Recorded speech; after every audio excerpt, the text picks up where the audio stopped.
roof of this 1973 Silver Streak, and I already cut this off with an electric saw. This is the old antenna, which I'm going to remove. I've been taking out all these little screws over here.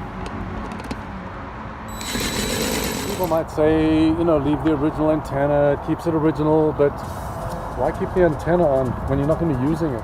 Once you've loosened all the screws, you can put a screwdriver in and gently pry it apart all around. Okay, so now it's still attached to the interior part, so I'm going to go downstairs and unscrew that. Inside the trailer, I just removed that Allen screw. This pulls out, that comes down. And now the antenna can be removed from the top. I'm just going to remove this ring here and put a plastic piece circular just to cover it up. I'm back on the roof again. I've cut the cable wire. Now this is lift off.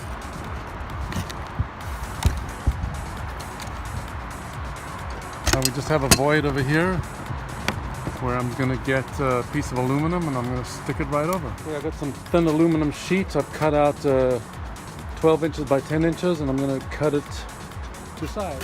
Alright, I got that cut to size. I'm just going to round off the corners so it don't catch on anything. Here's my aluminum piece that I cut out. There's my hole. And it fits nicely over there. Before I'm going to stick the new panel down, I'm going to get a grinding cutter.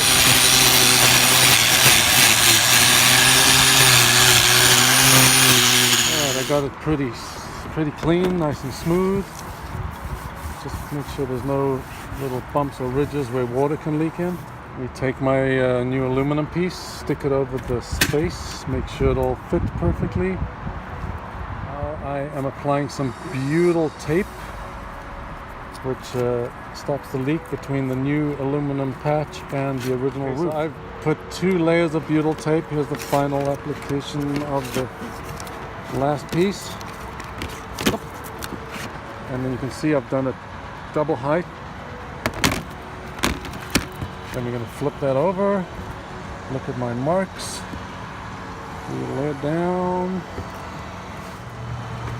Right there, because I had some guidelines. I just scratched in some marks. You can gently push it down. And then I'm going to use sheet metal screws to screw it in. You can use rivets or sheet metal screws.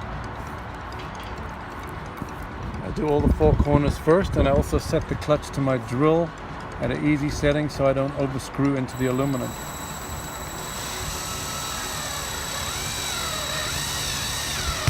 All these screws may seem like overkill, but I'd rather not have a leak for many years to come. What I normally do is I go around and gently tighten each one, but make sure not to over tighten, and it's good to do it with a hand screwdriver.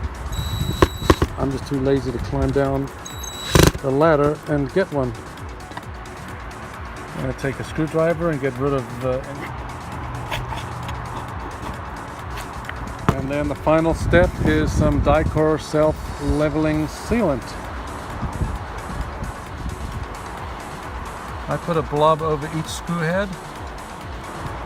Move to the next one.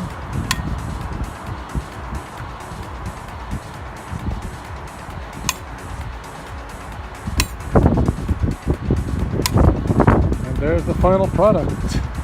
Gotta make sure all the screw heads are covered, and where the new aluminum meets the old aluminum, and it kind of just settles, and it almost starts drying right away. In about 24 hours, it's nice and dry.